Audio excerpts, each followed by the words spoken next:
दोस्तों मौजूदा समय में भारत के पास 7000 से भी ज्यादा आर्टिलरी मौजूद है और भारत की तोपों ने अपनी क्षमता और शक्ति का प्रदर्शन हर युद्ध में किया है। कारगिल जैसे युद्ध में आर्टिलरी का महत्व भारत को अच्छे से पता था और इसीलिए भारत ने अपनी आर्टिलरी पावर का इस्तेमाल जमकर किया, जिसका नतीजा में युद्ध में भी साफ तौर पर देखने को मिला है। अपनी इसी महत्वपूर्ण क्षमता का विकास करते हुए आज भारत की प्राइवेट कंपनियां इतनी ज्यादा सक्षम हो गई है कि तरह तरह की आर्टिलरी और गन भारत के अंदर स्वदेशी रूप से निर्माण कर सकती है, वह भी विश्व स्तरीय क्वालिटी के साथ। इसी की कड़ी में अब भारत की प्राइवेट कंपनी कल्याणी ग्रुप एक काफी बड़ा कदम उठाने वाली है, जो कि भारत की आर्टिलरी मैन्युफैक्चरिंग के मामले में विश्व गुरु बना देगा। दरअसल दोस्तों कल्याणी ग्रुप ने अपनी एक नई फैसिलिटी को बनाने का ऐलान किया है, जो कि हर दिन एक आर्टिलरी बनाने में सक्षम होगी। यानी कि ये फैसिलिटी इतनी ज्यादा सक्षम होगी कि सालाना 350 से भी ज्यादा आर्टिलरी अकेले ही प्रोड्यूस कर सकेगी, जो कि एक काफी बड़ी क्षमता होने वाली है, क्योंकि मौजूदा समय में कल्याणी ग्रुप की फैसिलिटी हर महीने मात्र 6 आर्टिलरी ही बनाने की क्षमता रखती है। तो आप अंदाजा लगा सकते हैं कि ये नई फैसिलिटी क्षमता में कितना बड़ा इजाफा लेकर आएगी। दोस्तों कल्याणी ग्रुप की नई फैसिलिटी अगले 3 साल में बनकर पूरी तरह से तैयार हो जाएगी, जिसके बाद कल्याणी विश्व की सबसे बड़ी आर्टिलरी निर्माता कंपनी बन जाएगी, जो कि 105 mm से लेकर 155 mm तक की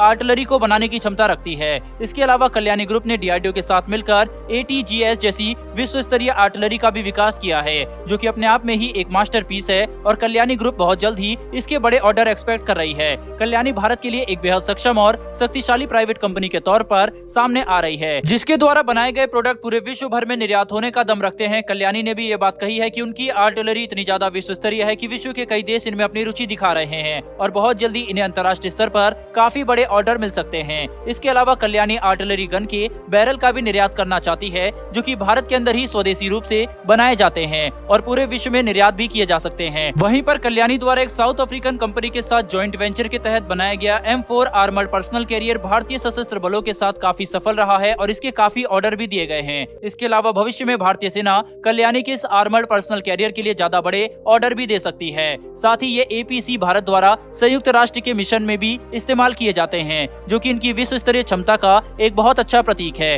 कुल मिलाकर देखा जाए तो कल्याणी जैसी प्राइवेट कंपनियां न कि केवल अपने विश्व स्तरीय रक्षा उपकरणों और हथियारों के दम पर भारत की अर्थव्यवस्था को विकसित कर रही है, बल्कि भारतीय सेना को भी विश्व स्तरीय स्वदेशी हथियार सप्लाई करने में एक काफी बड़ी भूमिका निभा रही है। वहीं इसके अलावा कल्याणी भारत का प्रभाव अंतर्राष्ट्रीय स्तर पर भी बढ़ाने में काफी अहम है। देखा जाए तो जिस रफ्तार से भारत की प्राइवेट कंपनियां नए और शक्तिशाली रक्षा उपकरण और हथियार विकसित कर रही है, ये कहना ज्यादा मुश्किल नहीं है कि केवल अगले 10 सालों में भारतीय विश्व के कुछ सबसे बड़े रक्षा निर्यातक देशों में से एक बन जाएगा। बहरहाल बढ़ते हमारी दूसरी खबर की तरफ। तो दोस्तों एरोनॉटिकल डेवलपमेंट एजेंसी के एक उच्च अधिकारी ने TED-BF फाइटर प्रोग्राम के ऊपर बयान देते हुए ये बात साफ कर दी है कि ये प्रोग्राम बिल्कुल अपने ट्रैक पर है और CCS के अप्रूवल के बाद मात्र 8 सालों में ऑपरेशनल हो जाएगा, जो कि एक काफी बड़ी बात है। भारतीय नौसेना शुरुआती दौर में ऐसे लगभग 45 फाइटर विमान खरीदेगी और आगे जाकर जब अपने पुराने विमानों को पूरी तरह से रिप्लेस करना होगा तब इसके बड़े ऑर्डर दिए जा सकते हैं। हमें ये बात भी ध्यान में रखनी होगी कि भारतीय नौसेना के पास फिलहाल 2 एयरक्राफ्ट कैरियर है और तीसरे एयरक्राफ्ट कैरियर की बात चल रही है।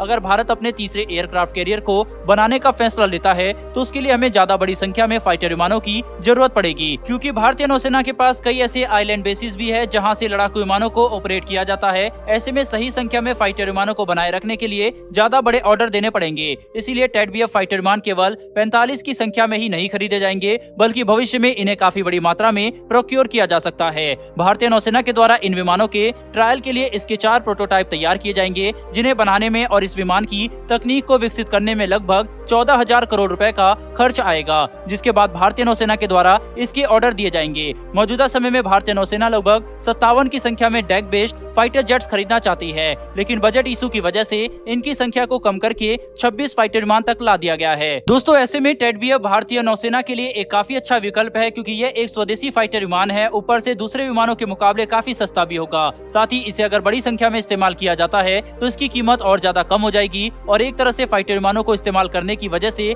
लॉजिस्टिक को मैनेज करना भी आसान हो जाएगा। इस पर दोस्तों आपकी क्या राय है कमेंट बॉक्स में लिखकर जरूर बताइएगा। फिर मिलेंगे डिफेंस और वर्ल्ड अफेयर से जुड़ी ऐसी एक नई वीडियो के साथ। धन्यवाद। जय हिंद।